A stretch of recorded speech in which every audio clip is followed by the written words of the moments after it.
was sunny here this morning. Cold, but sunny. And unfortunately, so sunny that we've lost 4 chickens this week under my watch on the farm. First it was one, then it was another, and then last night the other 2 never came home. So I'm assuming that they met a couple girls and they went to Doofer for the night. Hopefully they'll make it back today. We'll see. I threw them out there scratched this morning. I'm like, please God, get home before the family gets back or I am so screwed. Well,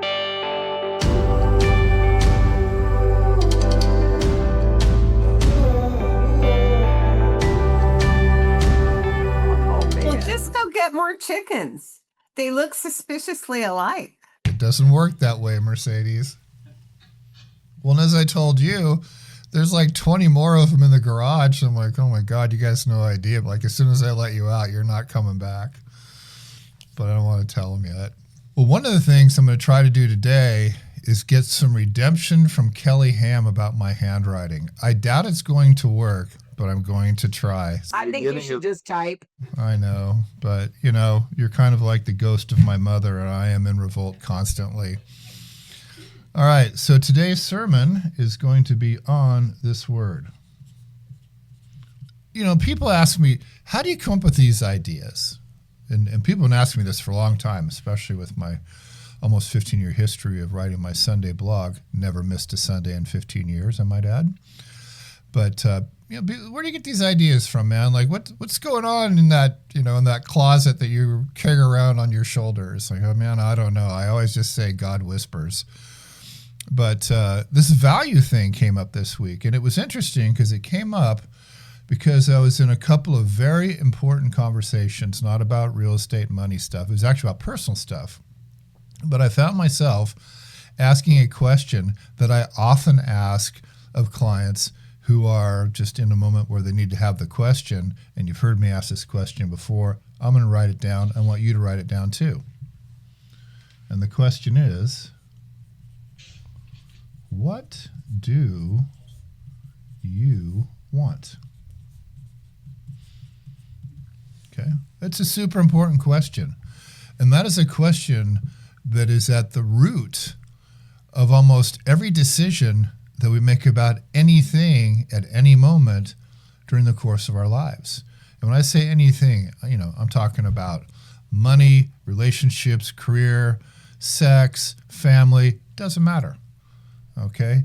That is always the core question. And if I was going to take that question and summarize what I have learned is what I would just refer to as the universal answer to that question, it's this word right here, the word value.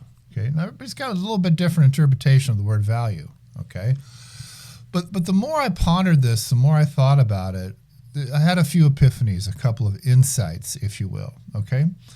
And one of those epiphanies was value is something that we measure at the end. Okay? That's where value is measured. And I think that is an idea that applies to business relationships. It applies to tenants. If you're a landlord, it applies to investments. It applies to a lot of things, okay? So I'm pretty rooted in this deal. And if you've ever read the book, and we've talked about it a little bit before on this call, The 7 Habits of Highly Effective People. And I didn't look this up, and I should have, but I think it's habit number 3. And the habit, I could be wrong about that. Didn't look it up. But the habit is called begin with the end in mind. And I read this in the 80s, so I never forgot that. So the basic idea is before you set out on a metaphorical journey, okay, so if you're a realtor, before you list a house, before you sit down for a listing presentation, and again, these are big hat ideas that apply to almost every department of life. You want to begin at the end, okay? And that's about point of view. It's about mindset. It's about consciousness. And it's about intention. And that kind of was the next so-called layer of the onion that I peeled as I was wandering around thinking about all this stuff. And that is that this notion of value and creation and all this kind of stuff we're kind of talking about right now, it starts with your intentions. And intentions are a really important thing, okay? Because intentions really are the first answer to the big tent question of what do you want? You know, and intentions come from a lot of different places. If you are a fan of Maslow's hierarchy of needs, which I'm a huge fan of, I'm not going to show it to you today, MASLOW if you want to look it up. But what he argues is that all humans are always in a process of satisfying needs, and they are satisfied in a hierarchy. And your most basic need at the bottom is for your core survival, and your top need is for self-actualization. And there's a few more in the middle, okay? But that's all very much rooted in intention as well. And intentions can be conscious or subconscious, okay? But intentions rather, are only half the equation, okay? There's a second piece to this whole thing. And again, we're trying to walk the road to a place called value. And the second thing is your actions. Okay? And you need both. You have to have both. So one of my favorite quotes is, all things are created twice. The first creation is the mental creation. That's the intention. And the second creation is the physical creation. And that's the action. And you can't have one without the other. You need both. But oftentimes what happens with people is that we're wandering around doing this thing called life, and most of us try and do our best, and some of us are just barely hanging on, and there's peaks and there's valleys and ups and downs and joy and sorrow and just, you know, the whole panoply of the human experience.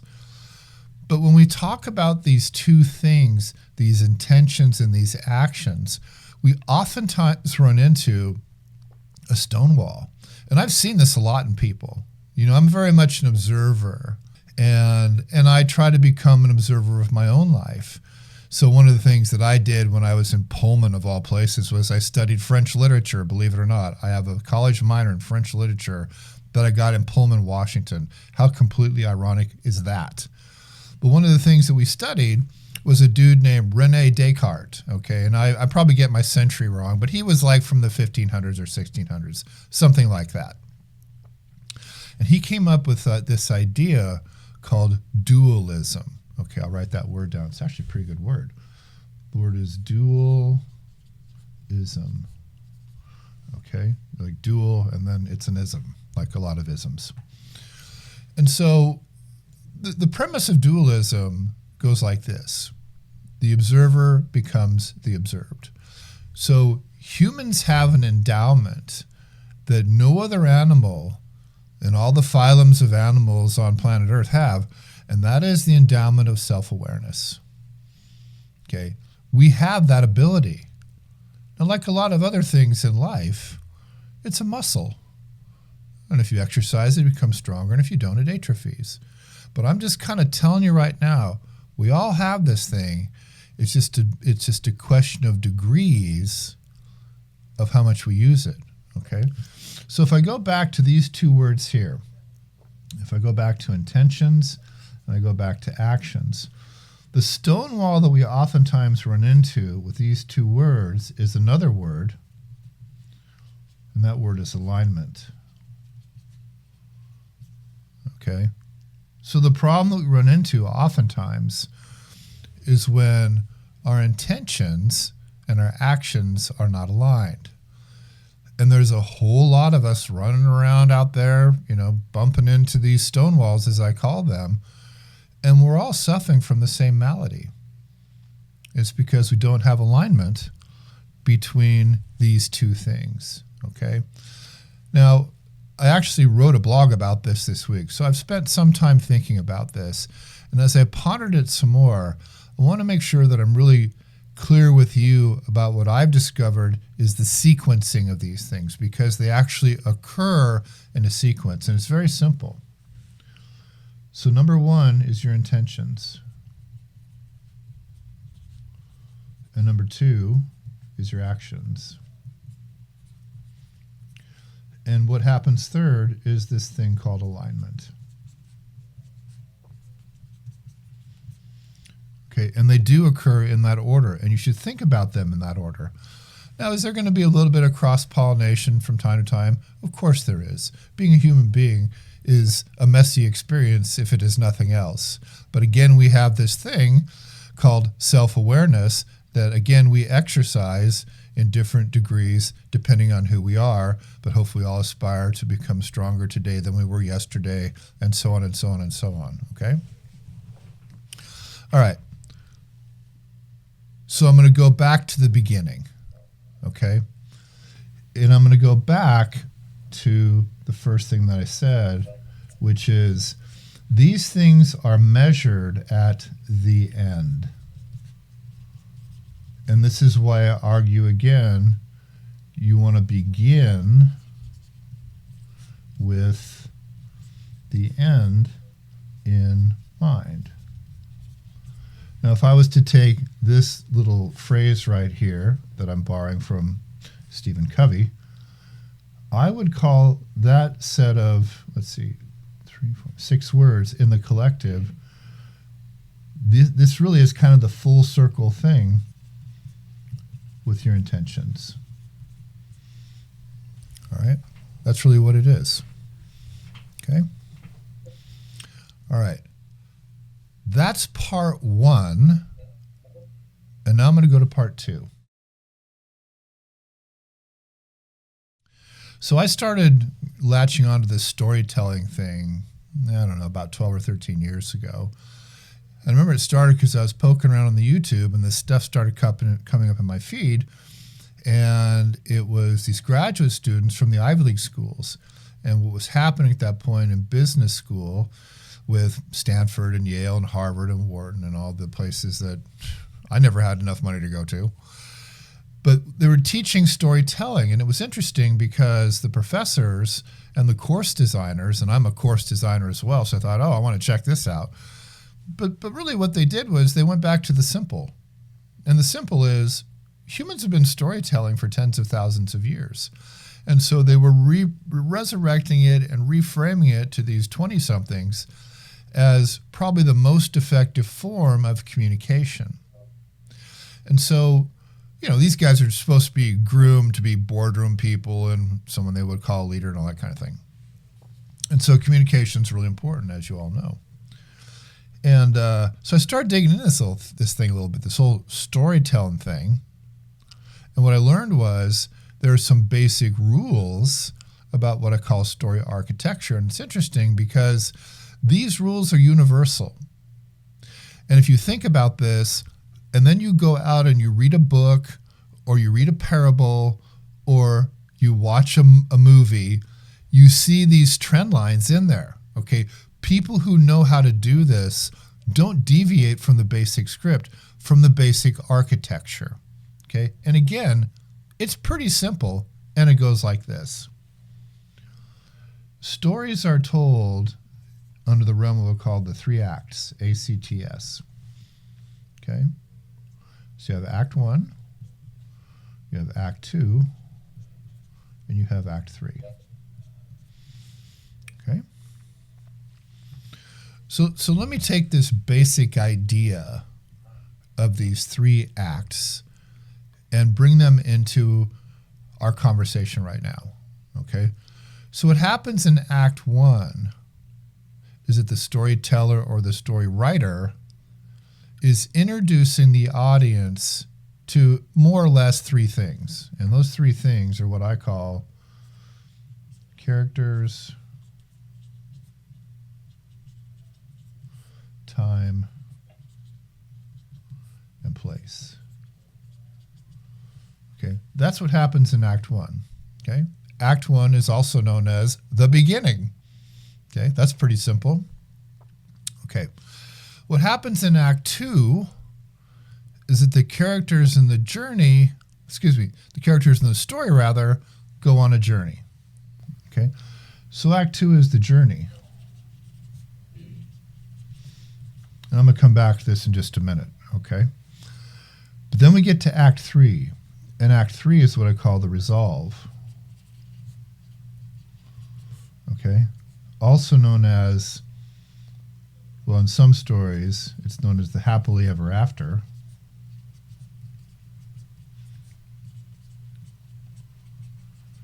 But most commonly, it's called the end. And Act 2 is the middle.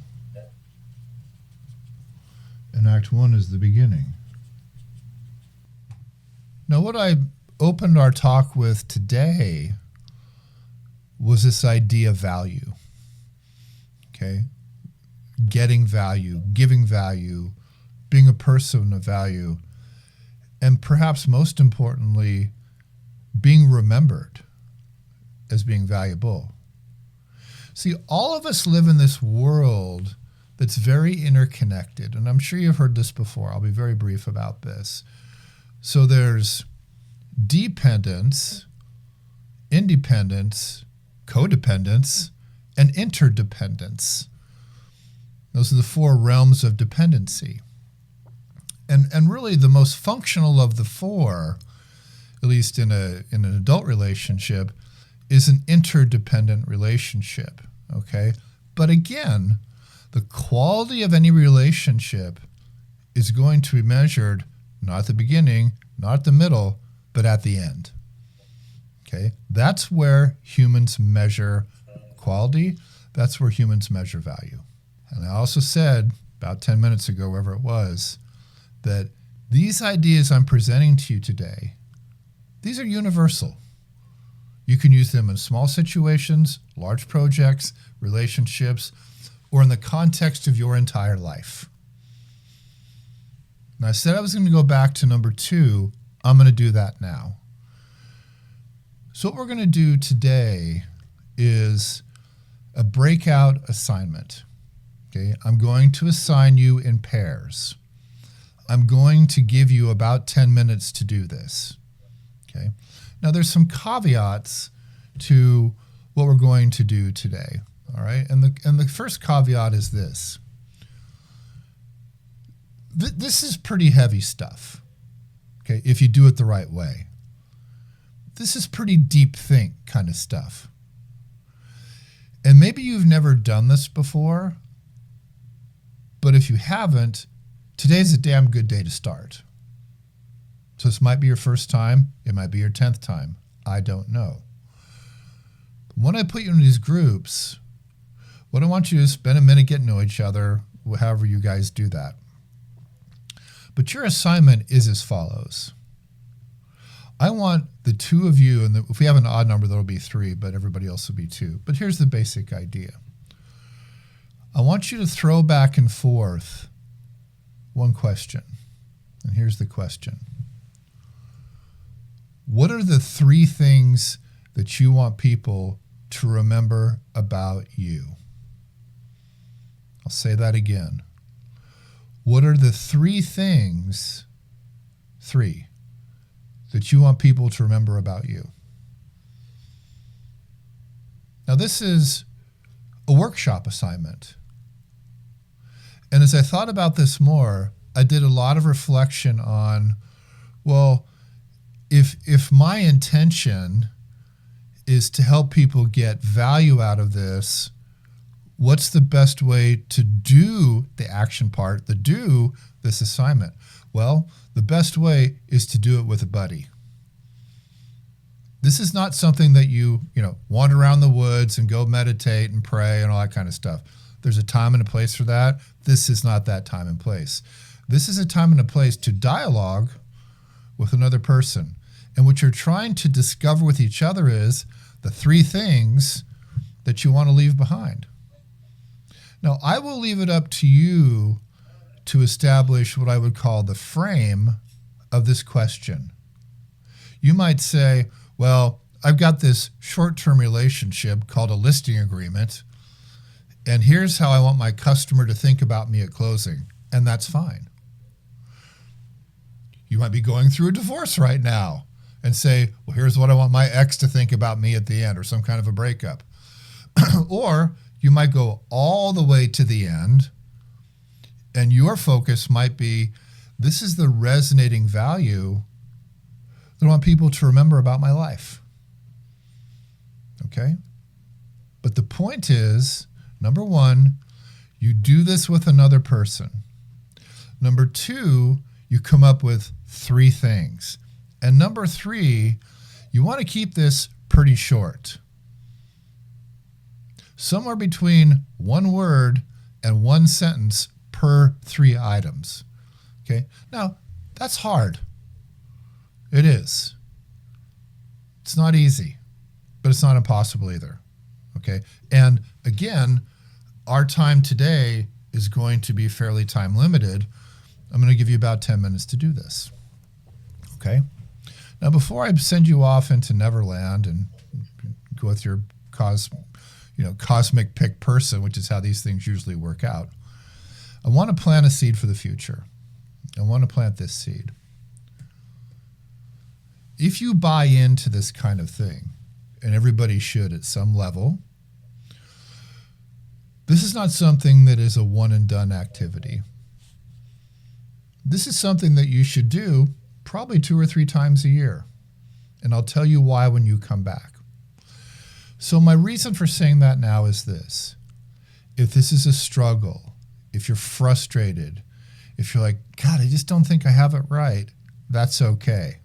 This is an exercise where something is better than nothing, with the knowledge that you're going to take this and move into the future of your life with what we're doing today as a form of future homework.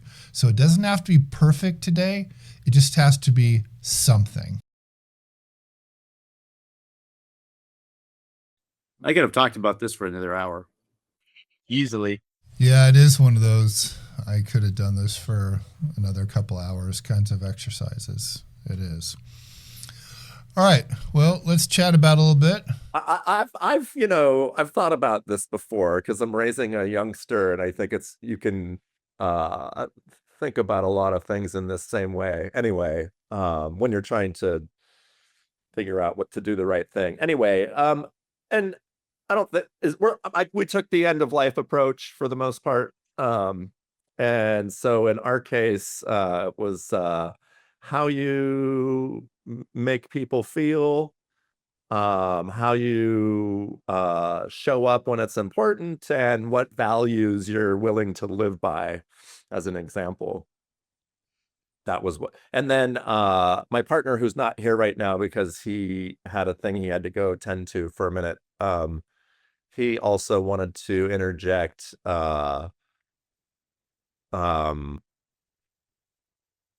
being a problem solver and being right in problem solving.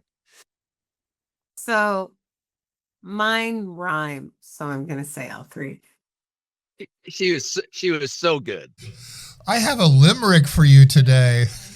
So mine was, what I want people to take away was that I care, I prepare, and I'm there. Ah. Care, prepare, there. It's the Care Bear stare. I'm going to add that. That's good. Thanks for your share. Oh my God. You know, obviously you do what you want to do. But I kind of like the way that you package that because it's very sticky and memorable. It is. You know? I mean, it's one thing to sit there and go, oh, yeah, I sat down and I did the work, so to speak. And then you go out in your life and you're like, oh, what was that thing I forgot? Oh, yeah, I can't remember what I was supposed to be like. But, yeah, if that's what works for you to do it in the moment, that's perfect. Mine is to stop and smell the roses.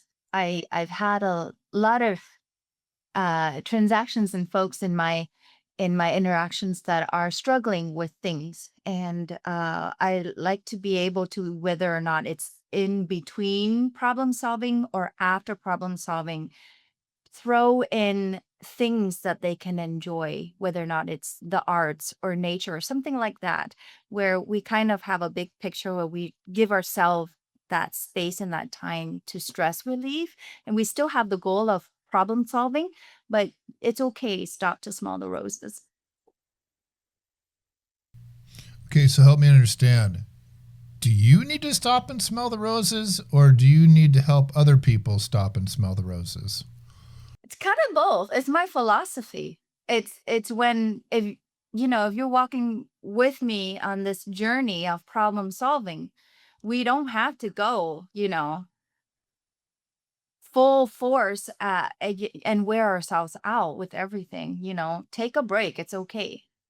Greg, what's one of yours, man? Well, it's kind of well, two actually. And Elizabeth and I didn't really even we were kind of getting to it at the end, but I think tender and tough, right? Because life isn't always easy, Mm. and you want people to remember you for being, tough when you needed to be, but always, loving and tender.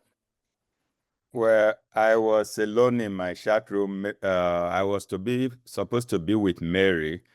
So my philosophy in life is to always leave people better than I meet them. And it has been, I shall pass this way but once. Any good that I can do or any kindness that I can show to any human being, let me do it now, for I shall not pass this way again. I'm going to give you a piece of feedback here that I'm pretty sure everybody would agree with.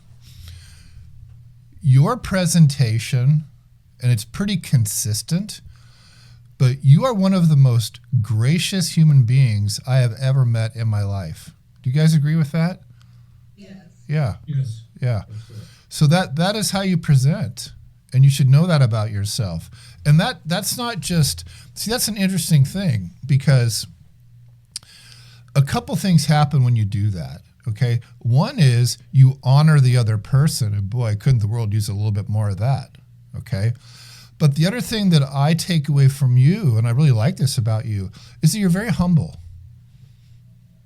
And what's the opposite of humility? Well, arrogance or being a dick or whatever, which I'm obviously sometimes. But I am, and I know that about myself. But you're very humble and very grounded in being a man who presents himself gracefully. So if you don't know that about yourself, hopefully now you do. Something happened to me this week, and I think I want to make sure that I get this in today. And that is how we respond to others when we are given a compliment. And what you just did, Matthew, was another presentation of your grace. And what I mean by that was you are willing to accept a gift from a giver by simply saying the only two words that matter, which are thank you. Because I can tell you, and we all know this, I could say what I said to you, and hopefully being honest, to a lot of other people say, oh, no, that's not me. Oh, no. Like people want to push away when someone's like, hey, I really like this about you. Now, you guys know what I'm talking about, whether you do it or not. But that happened to me this week, and I found myself in this moment with this woman I know. We're very close. We're very good friends. It's not a sexual thing or that kind of thing. We're just very, very good friends. And I said to her, I go, you should honor that about yourself. And that's an important thing that oftentimes we forget to do. Probably the biggest malady that I see in the human condition is people's self-esteem.